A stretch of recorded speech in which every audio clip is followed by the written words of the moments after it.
بسم اللہ الرحمن الرحیم۔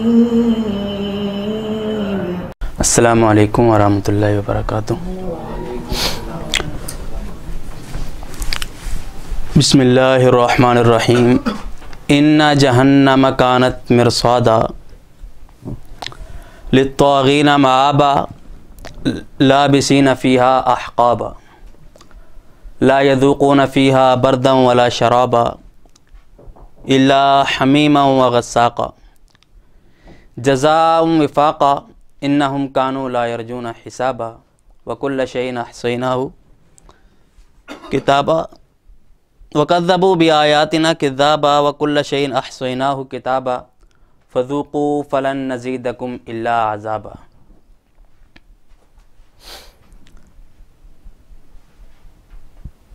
سب سے پہلے ترجمہ ہوگا۔ ترجمہ پڑھ رہے ہیں آپ اور لکھتے بھی ہیں؟ اچھا، تو آپ ان پورے الفاظ میں سے کس کس لفظ کا، کس کس حرف کا ترجمہ آپ سب جانتے ہیں؟ انا کا ترجمہ جانتے ہیں؟ جہنم کانت کا ترجمہ جانتے ہیں؟ نہیں۔ اچھا، آگے فیہا کا جانتے ہیں؟ اس میں ٹھیک ہے۔ اللہ کا؟ انہم وکل شیء، کلہ ہر چیز، شیء شے چیز، ٹھیک ہے۔ عذابہ اور عذاب، یعنی اس ترجمے میں بہت سارا ترجمہ آپ جانتے ہیں اور بہت کم ترجمہ آپ نہیں جانتے، تو وہ میں آج تھوڑی سی وضاحت کرتا ہوں۔ اِنَّ جہنم، بے شک جہنم، یا پھر بے شک کی جگہ آپ یقیناً استعمال کریں، یقیناً جہنم کانت ہے۔ کانا جو ہوتا ہے عربی زبان میں، اس کا معنی تھا بھی ہوتا ہے اور کبھی اس کا معنی ہے بھی ہوتا ہے۔ یہ چیز یاد رکھیں، کاپی میں لکھ لیں۔ مرصادہ، گھات میں، مرصاد جس نے گھات لگا رکھی ہو، جو آپ کی طاق میں بیٹھی ہو، جو آپ کو اچک لینا چاہتی ہے۔ ان جہنم کانت مرصادا، یقیناً جہنم گھات میں ہے۔ للطاغین، طاغ، لام کا ترجمہ کیا ہے؟ لیے۔ طاغ، طاغ کہتے ہیں باغی کو۔ کس کو کہتے ہیں؟ باغی کو۔ جو اللہ کے احکامات کا باغی ہو جائے اس کو کہتے ہیں طاغ، اور طاغین یہ طاغ کی جمع ہے، یعنی باغیوں کے لیے، اللہ کے احکامات کے باغیوں کے لیے مآبا، ٹھکانہ ہے۔ جہنم اللہ کے باغیوں کے لیے ٹھکانہ ہے۔ لابسین فیہا احقابا، لابس، لابس کہتے ہیں جس نے کہیں رہنا ہو اور وہ رہ رہا ہو۔ لابسین، لابسین، لابس کی جمع، تو کیا معنی ہوگا؟ ہاں، رہیں گے، رہیں گے، فیہا اس میں، احقابا، حقب، حقب ہوتا ہے ایک 80 سال کا وقفہ، حقب کہلاتا ہے۔ احقابا یہ حقب کی جمع ہے۔ 80 کو آپ جتنا گن سکتے ہیں، جتنا مبالغہ کر سکتے ہیں کریں، یعنی کہ اس کی کوئی حد نہیں ہے، لیکن آپ یوں سمجھے کہ ہماری حد سے بھی اوپر کوئی عرصہ ہے جس عرصے تک ہم جہنم میں رہیں گے۔ اللہ اگر ہم کو جہنم سے بچا لے تب تو نہیں، اگر ہم جہنم میں جائیں تب۔ لا یذوقون فیہا بردا ولا شرابا، لا یذوقون، یہ ذائقے سے ہے، اس کو کہتے ہیں چکھنا۔ لا یذوقون، وہ لوگ جو جہنم میں جائیں گے، فیہا اس میں، بردن کوئی ٹھنڈک یا شراب، کچھ پینے کو ان کو کچھ نہیں ملے گا، نہیں چکھیں گے اس میں ٹھنڈک یا پینے کو کوئی چیز۔ الا حمیما وغساقا، استثناء کر دیا دو چیزوں کا۔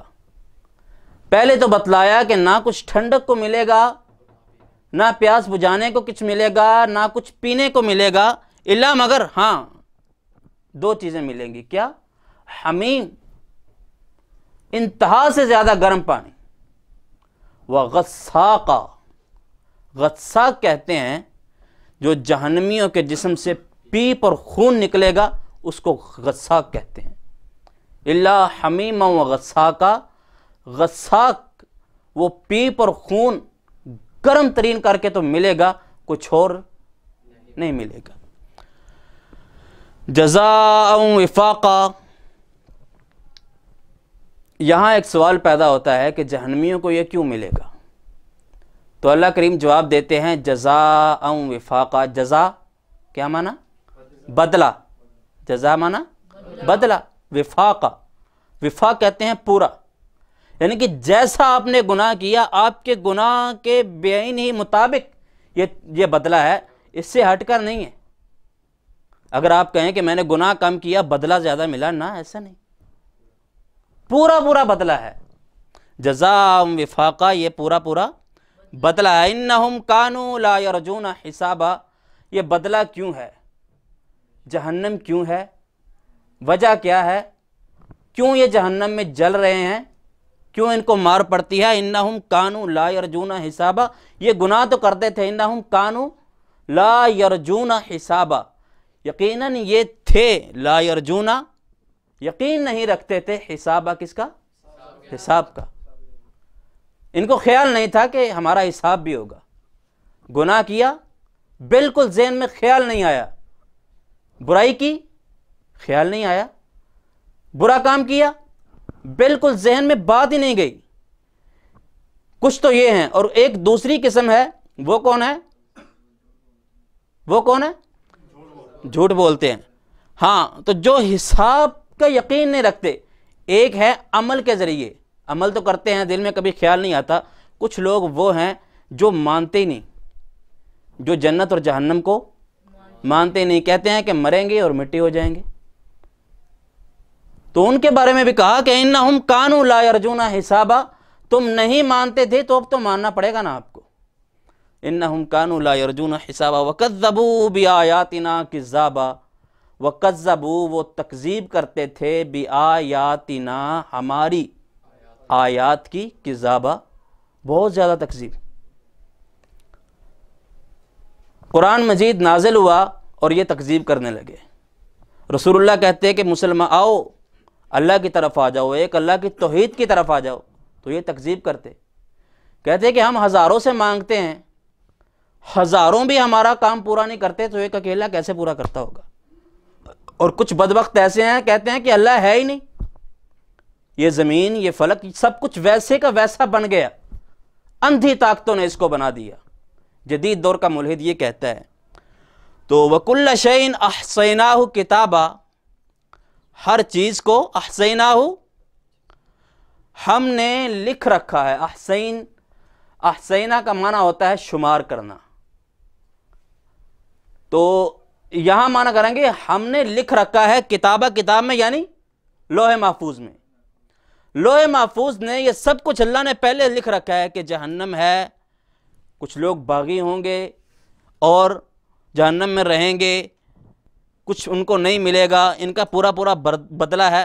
وَكُلَّ شَيْءٍ أَحْصَيْنَاهُ كِتَابًا، جو کچھ ہے احصیناہ کتابہ ہم نے اس کو کتاب میں لکھ رکھا ہے.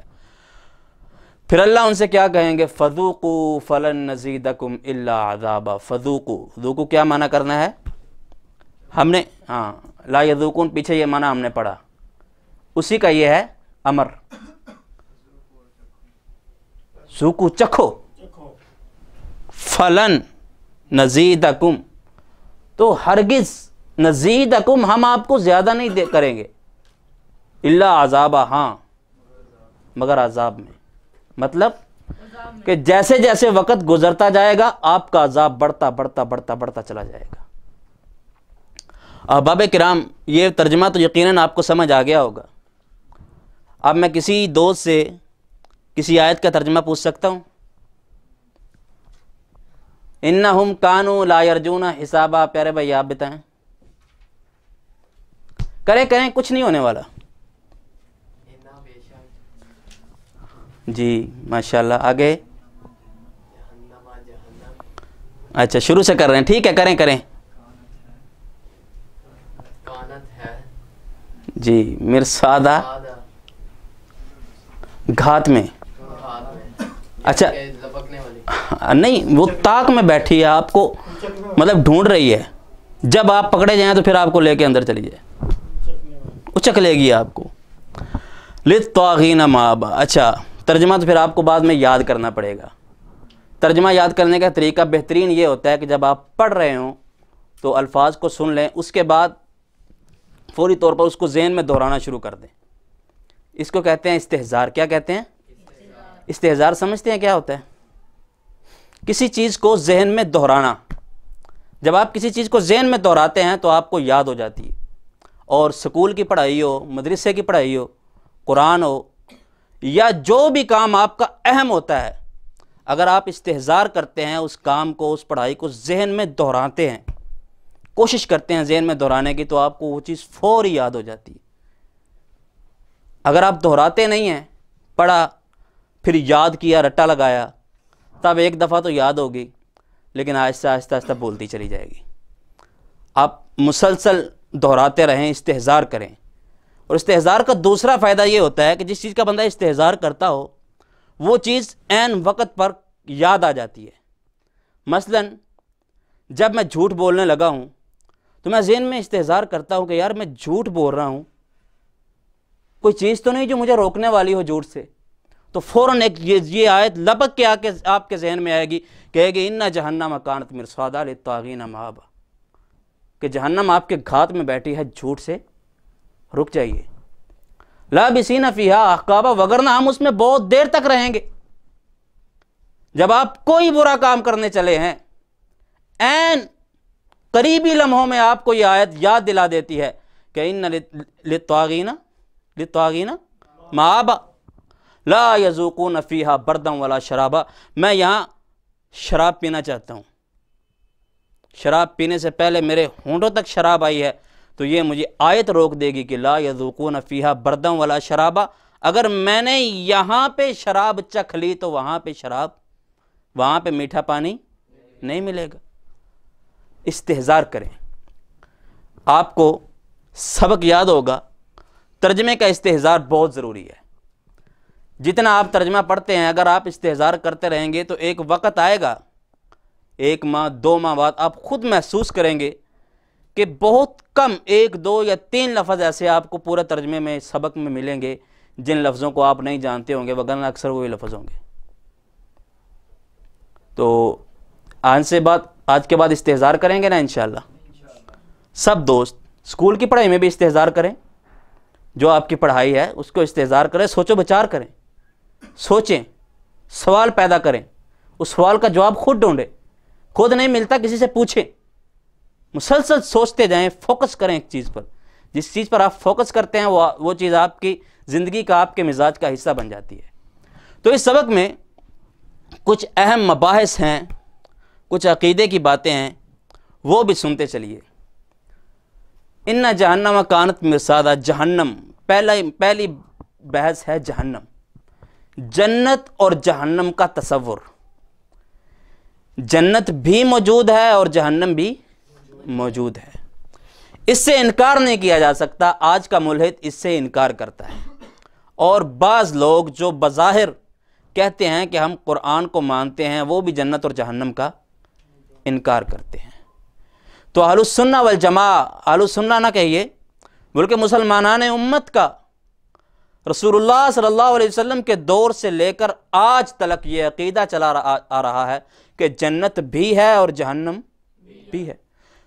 خود رسول اللہ صلی اللہ علیہ وسلم فرمایا کرتے تھے کہ میں آپ کو جہنم سے بچانے کے لیے تو آیا ہوں, آپ جہنم کی طرف یوں پروانوں کی طرح لپک رہے ہیں اور میں آپ کو واپس کھینچ رہا ہوں. ان جہنم کانت مرصادا. تو دوسرا بحث اس میں یہ ہے, وَكُلَّ شَيْءٍ أَحْصَيْنَاهُ كِتَابًا. تقدیر کا مسئلہ تقدیر. کون کون بھائی جانتے ہیں کہ تقدیر کیا ہے؟ بتائیں, جانتے ہیں؟ کچھ کبھی سنا ہو کوئی لفظ کوئی حرف ذہن میں دہرانے کی کوشش کریں. آپ نے بہت سنا ہو تقدیر, اللہ کی تقدیر اس کو کہتے ہیں. ہم سنتے ہیں, جمعہ میں سنتے ہیں, شاہ صاحب ہم کو بتاتے ہیں, اساتذہ بتاتے ہیں, تقدیر وہ ہے کہ اللہ نے زمین و آسمان بنانے سے پہلے یہ سب کچھ لکھ رکھا تھا. اللہ جانتا ہے کہ آج ہم یہاں بیٹھے ہیں تو اللہ پہلے سے جانتا ہے. کل میں نے کیا کرنا ہے اللہ پہلے سے جانتا ہے. تو یہاں کچھ لوگ کہتے ہیں کہ دیکھو جب اللہ نے پہلے لکھ دیا کہ فلاں انسان گناہ کرے گا تو اس کو جہنم میں لے جانے کا فائدہ کیا ہے؟ جب خود لکھ دیا کہ وہ گناہ کرے گا تو اس کو جہنم میں کیوں لے جانا ہے؟ تو اس کے بارے میں سن لیجئے احباب کرام. کل کو اگر کوئی آپ سے یہ بات کہے تو اس کو بتائیں کہ تقدیر نام ہے اللہ کے علم کا. تقدیر کس کا نام ہے؟ اللہ کے علم کا. کہ یہ نہیں کہ اللہ نے آپ کو مجبور کیا, اللہ نے مجھے یہاں کھڑے ہونے پہ مجبور نہیں کیا, آپ کو وہاں بیٹھنے پہ مجبور نہیں کیا, لیکن اپنے علم سے جان لیا کہ یہ یہاں کھڑا ہوگا اور آپ وہاں بیٹھیں گے. اس کی مثال میں آپ کو دیتا ہوں. آپ مجھ سے کہتے ہیں کہ فلاں دوست ہے آپ کا, آپ اس سے کہیں کہ میرا ایک کام کر دے. میں کہتا ہوں بھائی ٹھیک ہے وہ میرا دوست ہے, لیکن میرے کہے پر وہ آپ کا کام نہیں کرے گا. تو کیا اب میں اس سے کہتا ہوں بھائی آپ کا کام کر دے, اس نے نہیں کیا, تو کیا اس کا یہ مطلب ہے کہ میں نے اس کو روکا ہے؟ نہیں. میں نے اس کے ساتھ رہ کر, اس کی عادات دیکھ کر یا اس کے حالات و کوائف دیکھ کر یہ جان لیا ہے کہ وہ میرے کہے پر آپ کا کام. اور اللہ کا علم کامل ہے, اس نے انسان بنایا, یہ سافٹ ویئر بنایا, اس کو پتہ ہے کہ یہ سافٹ ویئر کہاں تک کام کرے گا. یہ ہے مسئلہ تقدیر. تو آج کے سبق میں ہم نے کون سی دو باتیں سیکھی؟ جہنم کا تصور اور تقدیر. یہ عقیدے کے مباحث ہیں اور سوچنے سمجھنے کے یہ آیات ہیں. 10 آیات ہیں. اگر آپ کل تلک ان آیات کو دہراتے رہتے ہیں اگلے سبق کے آنے تک, مثلا آپ نماز پڑھتے ہیں, نماز کے بعد یہ آیات ذہن میں دہرانے کی کوشش کرتے ہیں. یہ بھی یاد رکھیے کہ ہمیشہ اوپر سے دیکھ کر یا کاپی سے دیکھ کر پڑھیں گے تو آپ کو سامنے سے دیکھ کر تو یاد ہوگا, ذہن میں حافظے میں یاد نہیں ہوگا. آپ حافظے میں یاد کرنے کی کوشش کریں کہ فلاں آیت ایسے تھی, مثلا یہ تھا الا حمیما و غساقا, تو آپ حافظے میں یہ لفظ لانے کی کوشش کریں تو بہت مشکل سے یہ لفظ آئے گا. کوئی زیادہ ذہین ہوں گے اس کو ویسے یاد ہوگا, کوئی ذہین نہیں ہوں گے تو اس کی ذہن میں آہستہ آہستہ آئے گا. اگر نہیں آئے گا تب آپ دیکھیں گے. اس طرح اگر آپ کرتے ہیں تو آپ کو یاد ہوگا, اور اس طرح حافظہ بھی بڑھتا جائے گا, قرآن بھی یاد ہوگا. اور جو سب سے اہم فائدہ وہ کیا میں نے بتایا شروع میں, ہاں سب سے اہم فائدہ میں نے یہ بتایا کہ جب بھی ہم کوئی گناہ کی طرف جائیں گے تو یہ آیت ہم کو یاد آ جائے گی. ہم نے اگر آیت کو یاد کر رکھا ہے اور اللہ سے ڈرتے ہیں, اس آیت پہ فوکس ہے, جب بھی ہم گناہ کی طرف جائیں گے, جھوٹ بولنا چاہیں گے, تو ہم کو یہ آیت یاد آ جائے گی. سب سے اہم فائدہ کیا ہے؟